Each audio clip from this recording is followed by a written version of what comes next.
오늘 하나님께서 우리에게 주신 말씀 요한복음 18장 28절에서 19장 5절까지입니다. 이제 제가 하나님의 말씀을 봉독하겠습니다. 사람들이 가야바의 집에서 총독 관저로 예수를 끌고 갔다. 때는 이른 아침이었다. 그들은 몸을 더럽히지 않고 유월절 음식을 먹기 위하여 관저 안에는 들어가지 않았다. 빌라도가 그들에게 나와서 당신들은 이 사람을 무슨 일로 고발하는 거요? 하고 물었다. 그들이 빌라도에게 대답하였다. 이 사람이 악한 일을 하는 사람이 아니라면 우리가 총독님께 넘기지 않았을 것입니다. 빌라도가 그들에게 말하였다. 그를 데리고 가서 당신들의 법대로 재판하시오. 유대 사람들이 우리는 사람을 죽일 권한이 없습니다 하고 대답하였다.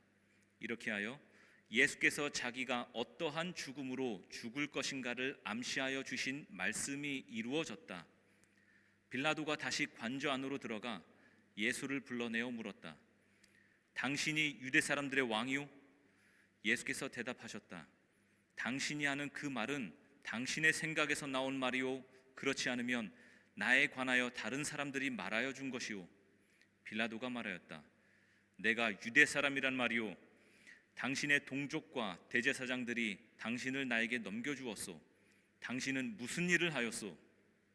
예수께서 대답하셨다.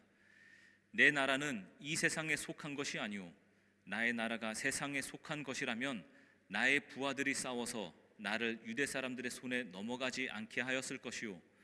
그러나 사실로 내 나라는 이 세상에 속한 것이 아니오. 빌라도가 예수께 물었다. 그러면 당신은 왕이오? 예수께서 대답하셨다. 당신이 말한 대로 나는 왕이요. 나는 진리를 증언하기 위하여 태어났으며 진리를 증언하기 위하여 세상에 왔소. 진리에 속한 사람은 누구나 내가 하는 말을 듣소. 빌라도가 예수께 진리가 무엇이오? 하고 물었다. 빌라도는 이 말을 하고 다시 유대 사람들에게로 나와서 말하였다. 나는 그에게서 아무 죄도 찾지 못하였소. 유월절에는 내가 여러분에게 죄수 한 사람을 놓아주는 관례가 있소. 그러니 유대 사람들의 왕을 놓아주는 것이 어떻겠소? 그들은 다시 큰 소리로 그 사람이 아니오 바라바를 놓아주시오 하고 외쳤다. 바라바는 강도였다. 그때에 빌라도는 예수를 데려다가 채찍으로 쳤다. 병정들은 가시나무로 왕관을 엮어서 예수의 머리에 쓰이고 자색 옷을 입힌 뒤에 예수 앞으로 나와서 유대인의 왕 만세 하고 소리치고 손바닥으로 얼굴을 때렸다. 그때 빌라도가 다시 바깥으로 나와서 유대 사람들에게 말하였다. 보시오, 내가 그 사람을 당신들 앞에 데려오겠소. 나는 그에게서 아무 죄도 찾지 못했소. 나는 당신들이 그것을 알아주기를 바라오. 예수가 가시관을 쓰시고 자색 옷을 입으신 채로 나오시니 빌라도가 그들에게 보시오, 이 사람이요 하고 말하였다.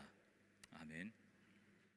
제가 군대에 있을 때 일병 휴가를 나왔던 때가 기억이 납니다. 휴가 나와서 어느 날은 친구 집에 놀러 갔다가 함께 이야다가 잠이 들었습니다.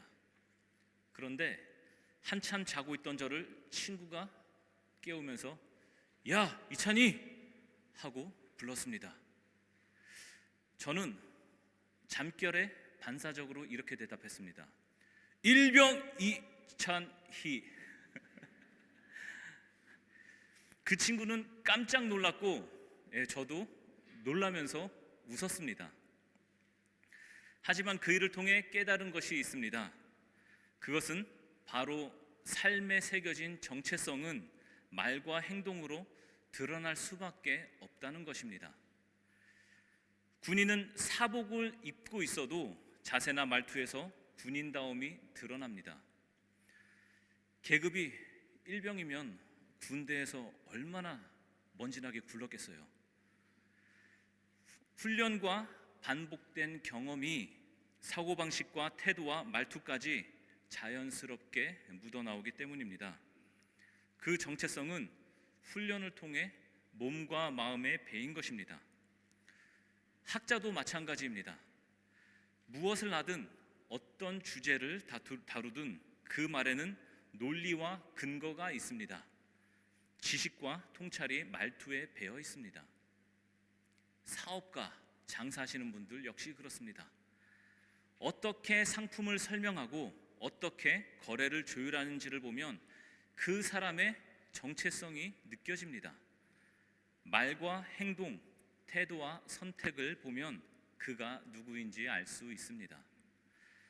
사람은 누구나 자신이 속한 것, 살아온 것, 그리고 믿는 것을 통해 정체성을 드러냅니다. 그렇다면 성도는 어떻게 해야 할까요? 요한복음 18장 37절에서 예수님은 이렇게 말씀하셨습니다. 진리에 속한 사람은 누구나 내가 하는 말을 듣소. 진리에 속한 사람은 단지 종교적인 의식에 참여하는 자가 아닙니다. 단지 습관에 따라 교회에 나오는 사람이 아닙니다. 예수님의 말씀을 듣고 삶으로 살아내는 사람입니다. 말과 행동, 태도와 선택에서 나는 예수님께 속한 사람입니다 라고 드러내는 사람이 진리에 속한 사람입니다. 마치 군인이 사복을 입고 있어도 군인처럼 보이듯이 성도는 어느 자리에서든 예수님을 닮은 말과 행동과 선택과 반응을 통해 그 정체성이 자연스럽게 드러난다는 것입니다. 오늘 본문은 예수님께서 로마 총독 빌라도 앞에서 신문을 받으시는 장면입니다. 예수님은 먼저 대제사장과 공회에서 신성모독죄로 정죄를 받으셨습니다. 그러나 유대인들에게는 사형을 집행할 권리가 없었습니다. 그래서 그들은 예수님을 반역자로 문 다음에 로마 총독 빌라도에게 넘깁니다. 여기서 중요한 장면이 펼쳐집니다. 평소에는 이방인과 접촉조차 부정하던 유대 종교 지도자들이 자신의 뜻을 이루기 위해서는 로마 권력에 기대고 심지어 황제에게 충성하는 듯한 태도까지 연기합니다. 그들의 정체성이 무너진 순간입니다.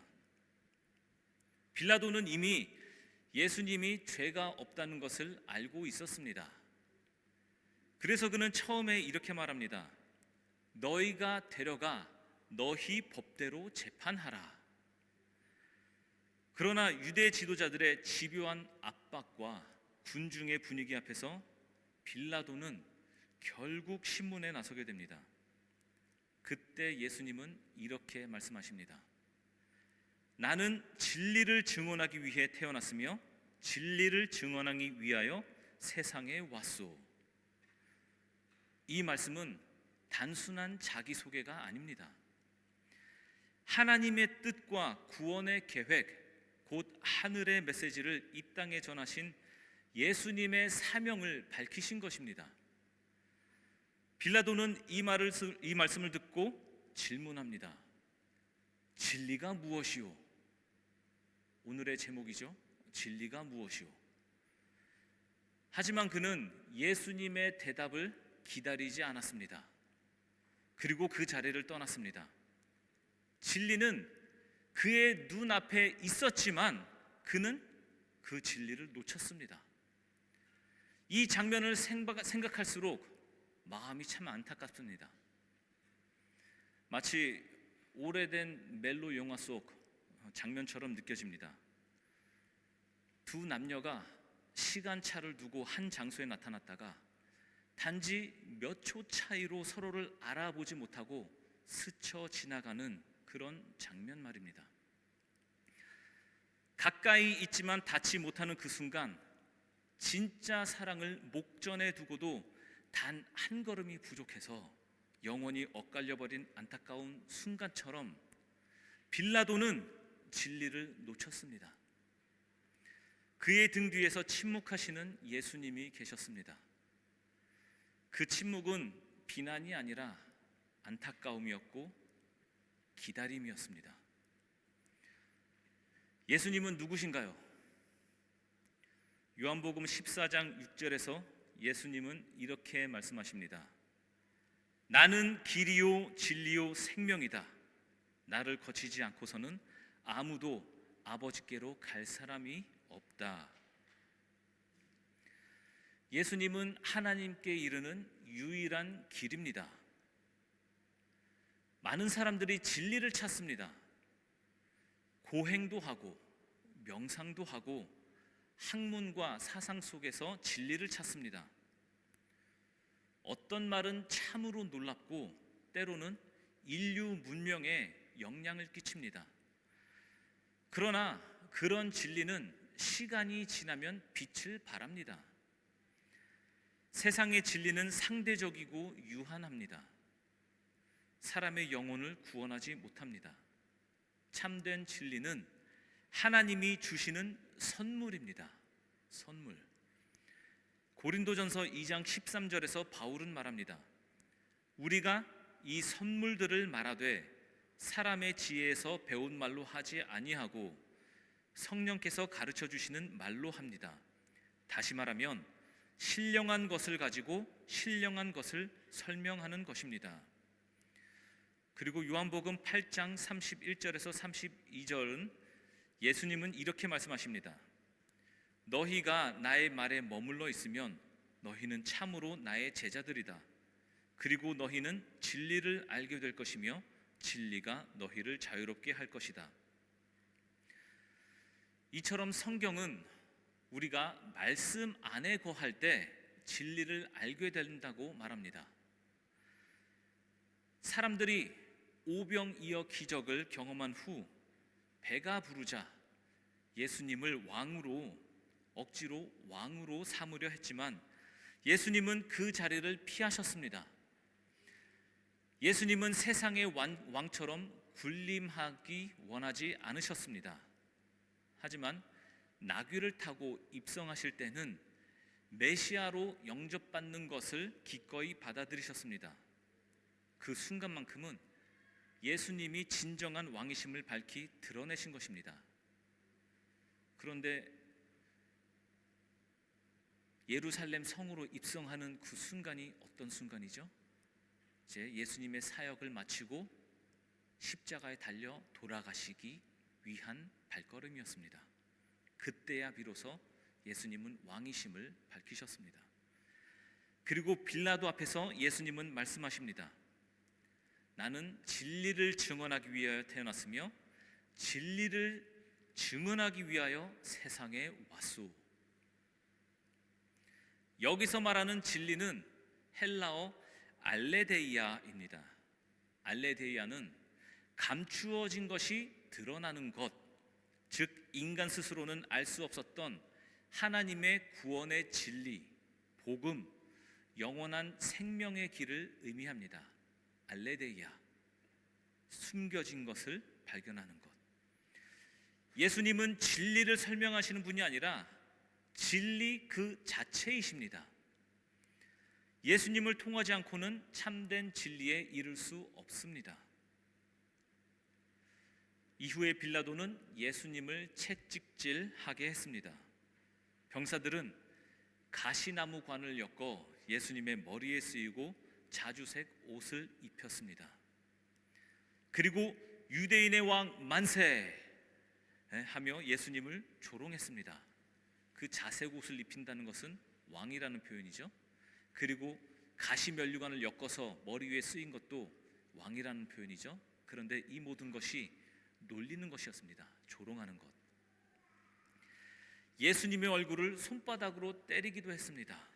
빌라도는 다시 군중 앞에 나아가 말했습니다. 나는 그에게서 아무런 죄도 찾지 못했소. 가시관을 쓰고 자주색 옷을 입은 예수님을 가리키며 빌라도는 말했습니다. 보시오, 이 사람이요. 이 말씀은 단지 한 사람을 지목한 외침이 아닙니다. 그 말에는 깊은 상징이 담겨 있습니다. 보시오, 이 사람이요. 그분이 바로 고난받는 종이며 온 인류의 죄를 대신 지고 계신 구주이십니다. 우리는 진리를 말로만 아는 자가 되어선 안 됩니다. 진리를 살아나는 자가 되어야 합니다. 진리는 강당 위에서만 선포되는 말이 아닙니다. 진리는 우리의 식탁에서, 대화에서, 인내와 용서 속에서, 작은 결정 하나하나 속에서 드러나야 합니다. 진리에 속한 자는 말하지 않아도 삶이 복음이 됩니다. 고난 중에도 흔들리지 않는 소망을 품고 삽니다. 그리고 예수님을 닮아가려 애쓰는 사람입니다. 어느 날 병원에서 호스피스 사역을 하던 한 집사님이 있었습니다. 그 집사님은 매일 말기암 환자를 찾아가 물을 건네고 손을 잡고 기도해 주었습니다. 어떤 환자가 이렇게 말했습니다. 집사님은 설교하지 않아도 하나님이 살아계신 것이 느껴집니다. 이 집사님의 삶은 그 자체로 복음의 설교였던 것입니다. 그는 진리를 말로만 하지 않았습니다. 삶으로 드러내고 있었습니다. 오늘 우리의 삶은 무엇을 드러내고 있습니까? 예수님께 속한 사람으로, 진리에 속한 사람으로 세상 속에서 빛이 되고 소금이 되고 있습니까? 진리가 무엇이오? 이 질문 앞에 우리의 삶 전체가, 우리의 삶이, 행동이 대답이 되기를 원합니다. 누군가가 우리를 보고 이렇게 말하게 되기를 소망합니다. 저 사람은 예수님의 사람이야. 그 삶을 보니 진짜야. 이것이 우리를 향한 가장 귀한 찬사가 아닐까요? 우리의 인생 전체가 예수님께 속한 자로 살아가는 하나의 복음이 되길 축복하며 기도합니다. 기도하겠습니다. 하나님 감사합니다. 오늘도 말씀으로 저희를 찾아와 주시니 감사합니다. 진리가 무엇이오? 빌라도의 질문 앞에 하나님께서는 예수 그리스도를 보내셔서 참된 진리를 눈앞에 보이게 하셨습니다. 하지만 진리를 보지 못하고 듣지 못한 채 돌아섰던 빌라도를 보며 저희의 모습도 돌아봅니다. 때로 입술로는 주님을 고백하면서도 삶에서는 진리에서 멀어져 있었음을 고백합니다. 예수님의 침묵 속 순종을 기억하게 하시고 채찍과 가시관, 조롱과 고난 속에서도 끝까지 진리를 드러내신 그 사랑을 마음에 새기게 하옵소서. 이제는 말로만이 아니라 삶으로 예수님의 사람임을 증거하게 하시고 말과 행동, 선택과 태도 속에 진리의 향기를 흘려보내는 자가 되게 하옵소서. 예수님의 사랑으로, 예수님의 사람으로 살아가는 인생, 복음이 묻어나는 하루하루가 되게 하옵소서. 진리이신 예수님의 이름으로 기도드립니다. 아멘.